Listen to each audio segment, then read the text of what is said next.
हाँ, बकवास पर आपको खुश आमदीद। खुमार ड्रामे की अगली किस्त में आप देखेंगे कि कहकशां बेगम को झटका लगता है अपनी प्योर ख़ानदानी बहू के हाथों।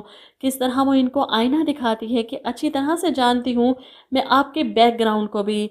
वो अपने शोहर को मुट्ठी में कर चुकी है और रेयान भी अपनी बीवी के साथ बाहर शिफ्ट होने की तैयारियां कर रहा है। अपनी माँ को साफ लफ्ज़ों में जवाब दे देता है कि मैं कोई फ़ाइज़ नहीं जिसकी बीवी के साथ आप जो मर्ज़ी करती फिरें और वो चुप रहे। मैं रेयान हूँ और मेरी बीवी के साथ तमीज़ से बात करें। कहकशां बेगम को ये झटका लगता है, सारा गरूर, सारा मान मिट्टी में मिल गया कि मेरे बेटे तो मेरी आंख का इशारा समझते हैं। मैं जो कहूँगी वैसा करेंगे। रेयान के तेवर इन्हें हिला कर रख देते हैं। अपने शोहर से बात करती हैं, जिस पर शेख साहब भी अपनी बीवी से कहते हैं कि रेयान की डोरें इस वक्त इसकी बीवी के हाथ में है। वो अब अपने ससुर के बिजनेस की तरफ मूव ऑन कर चुका है, बाप को बीच मंझधार में छोड़कर जा रहा है। कहकशां बेगम का एक बेटा तो इनके हाथ से निकल गया, इसलिए वो फाइज को कठपुतली बनाने की कोशिश करती हैं। इसे कहती हैं तुम जॉब करने के लिए पैदा नहीं हुए, नौकरी करना तुम्हारा गोल नहीं है, शेख फुरकान के बेटे हो और इनका बिजनेस संभालोगे तुम।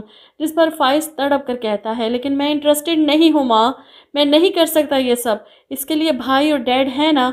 जिस पर कहकशां बेगम बताती हैं कि रेयान अब इस काबिल नहीं कि इस पर आंखें बंद करके भरोसा किया जा सके, ये सारा बिजनेस इसके हवाले किया जा सके।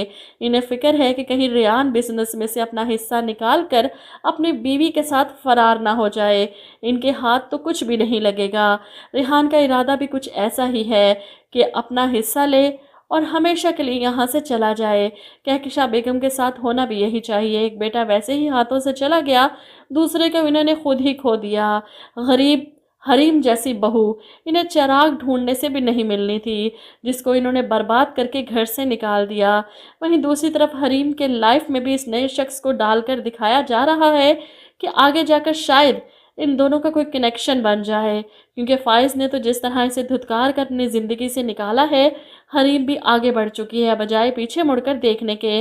जिस शख्स को अपनी बीवी पर यकीन नहीं, इसे अपने किरदार की गवाहियाँ क्यों देती फिरे वो। ऐसे में जॉब इंटरव्यू के लिए जिस ऑफिस में गई थी वहाँ से उठकर वापस आ जाती है। वो नहीं चाहती कि इस पर तरस खाकर इसे नौकरी दी जाए। जिसके बाद आप देखेंगे कि वो शख्स हरीम के डॉक्यूमेंट्स देने वापस इसके घर आता है। ये आप जल्दी में ऑफिस ही भूल आई थी, मुझे लगा आपके लिए अहम होंगे, इसीलिए देने चला आया।